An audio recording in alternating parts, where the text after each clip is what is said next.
როგორ აფასებთ სარეცეპტო რეფორმას და შეგიქმნათ თუ არა ამ რეფორმამ პრობლემები? ამ კითხვით დღეს პალიტრატივიმ საზოგადოებას მიმართა.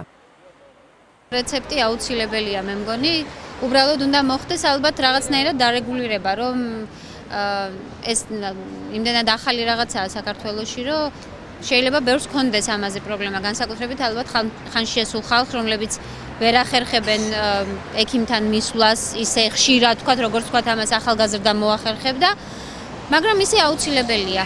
რეცეპტები აუცილებელია, მაგრამ ყველაფერზე არ მიმაჩნია ახლა არის ისეთი წამლები, რომლებიც ახლა ყოველდღიურად დება ადამიანს და აი წნევის იმის წამლები და ეს არ მიმაჩნია, რომ აუცილებელი იყოს მაგაზე რეცეპტის გამოწევა. აფთიაქში არ ყოფილა 20 წელია, რა ვიცი.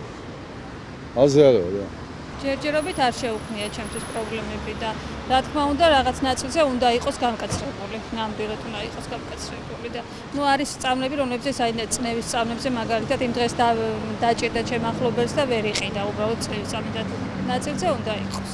უარყოფითად ვაფასებ, ნამდვილად შეექმნა ჩემს ოჯახს პრობლემები, მე მყავს სახლში ქრონიკული ავადმყოფი და ბუნებრივია ამასთან დაკავშირებით უკვე პრობლემები არსებობს და ზოგადად საზოგადოებას აქვს უარყოფითი დამოკიდებულება სარეცეპტო რეცეპტების შემოღებასთან დაკავშირებით. არც დამჭირვებია და იმედია კიდე არ დამჭირდება. ისე რა თქმა უნდა იყოს რეცეპტი, რომ ნაკლები, როგორ ვთქვათ, აი ეს ფსიქოტროპული მომხმარებლები და არასაჭირო წამლები მიიღოს საზოგადოებამ. ჩემი აზრი ეგაა. დადებითად პრობლემა არა. ჩემი აზრით ურეცეპტით უნდა გაიცეს წამლები. მე არა ისიოთად დავდივარ ხოლმე აფთიაქში. ძალიან მიწვალე რეცეპტი არ გამომიწერა ექიმა. მე ძილის მივაქცერო, გამოეწერა ჩემთვის რეცეპტი. არავითარი პრობლემები არ შეგვექმნა. სრულიად ნორმალურია ეს რაც გააკეთეს. თუ კი ზომიერად წავა შეიძლება და ჯერ არ შემხვედრია, არ ხონია საქმე.